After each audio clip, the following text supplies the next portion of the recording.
Hey, happy Father's Day. Just want to wish all those awesome dads out there a happy Father's Day coming up. And I got a Father's Day golf tip for you on how to release the golf club.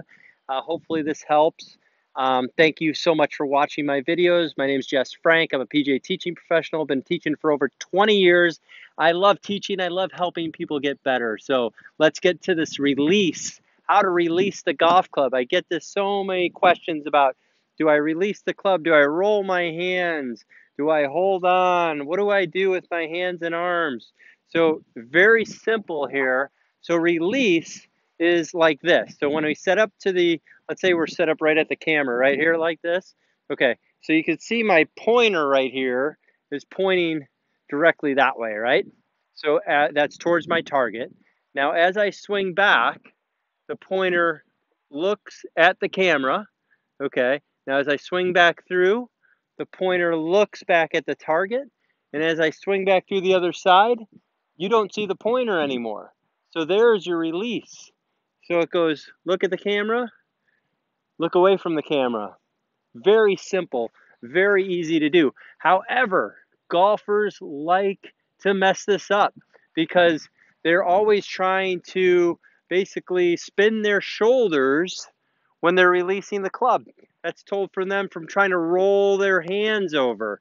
Okay, now while this is, you want to have soft wrist, but what happens, there's too much variation when you're really rolling your wrist over. And so what I like to see is just to really simplify this, is to bring the club back to about hip height with the face looking at the camera, into impact, and then away from the camera. And you can see this as you make a smooth motion.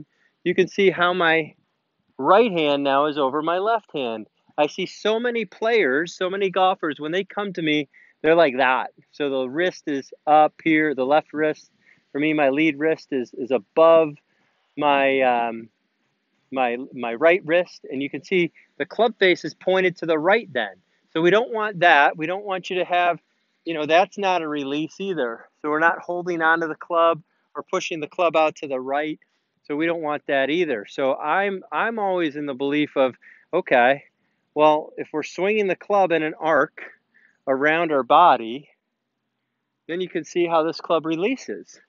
Now, if you want to have the ball maybe start, draw a little bit more, you can have the club turn over a little bit more.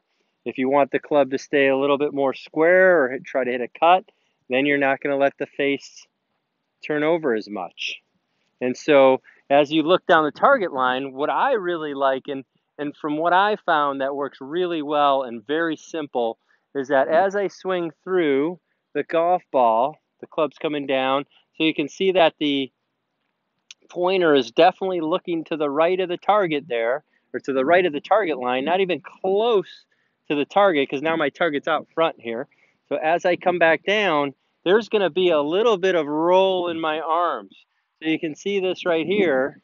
There's going to be a little bit of roll in the arms. So we're going to go from here back through the ball. And now on the front side, now you can see is that the pointer is looking back to the left, okay? So that's super, super important for release. Now, it's not saying that if somebody comes to me and they're severely slicing the golf ball and they have a really open club face, I might tell them to feel a little extra arm roll in there. That's fine. You can do that if you're really slicing.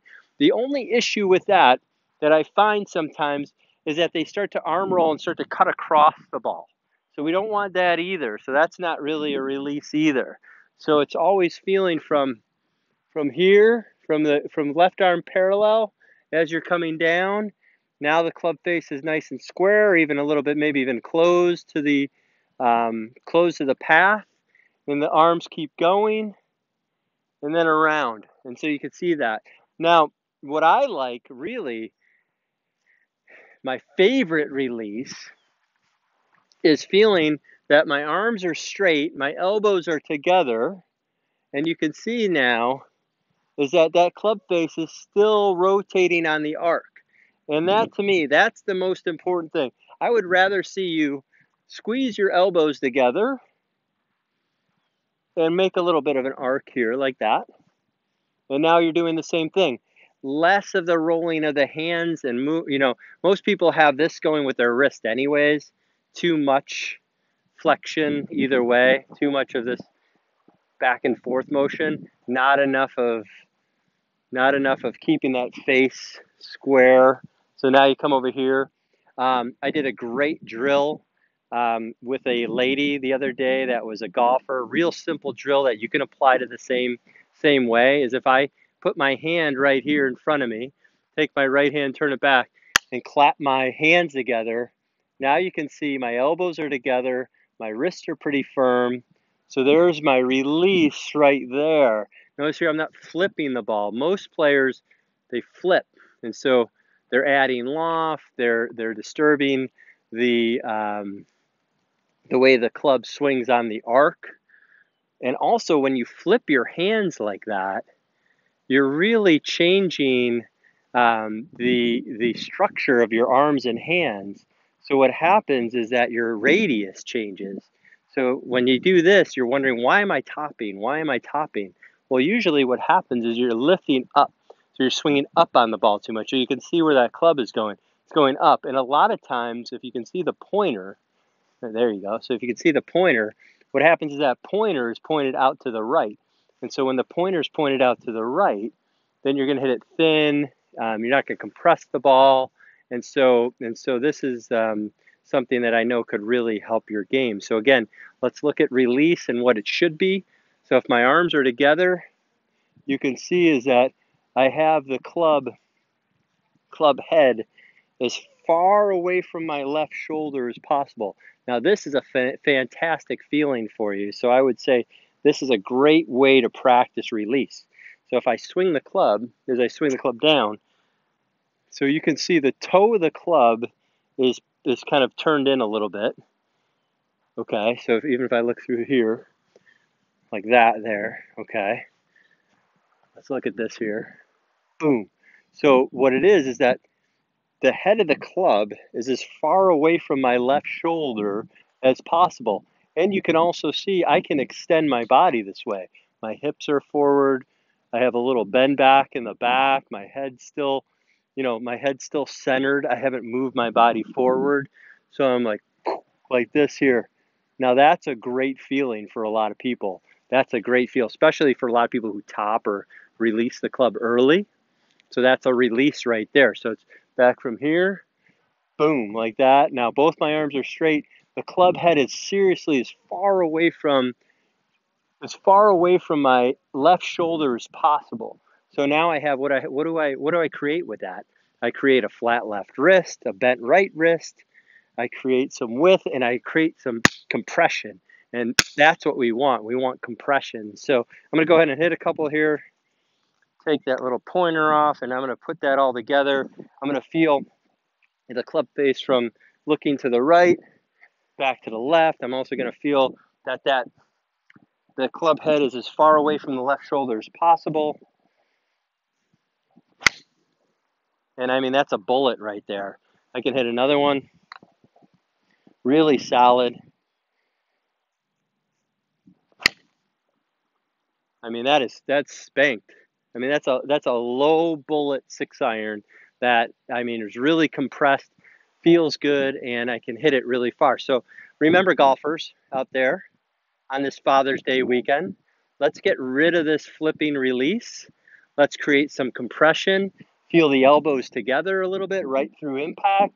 Feel the club head as far away from the left shoulder as possible. Combine that with a little weight on the left foot. You got the head in the center. Our shoulders are tilted. So we're incorporating all the fundamentals of stack and tilt and what makes stack and tilt really, really good. And now we're incorporating what the release is. We're also, by doing that, by managing the radius of your swing, you're creating the same bottom to your swing every time. And that's what you want, to hit the ball consistent. You want to create the same bottom to your swing every time. So understanding release and educating your hands and feeling that release is just so important. And that's why I use a lot of short golf swings. Like I I'm always looking at people. Let's go right from about here, about left arm parallel to the ground.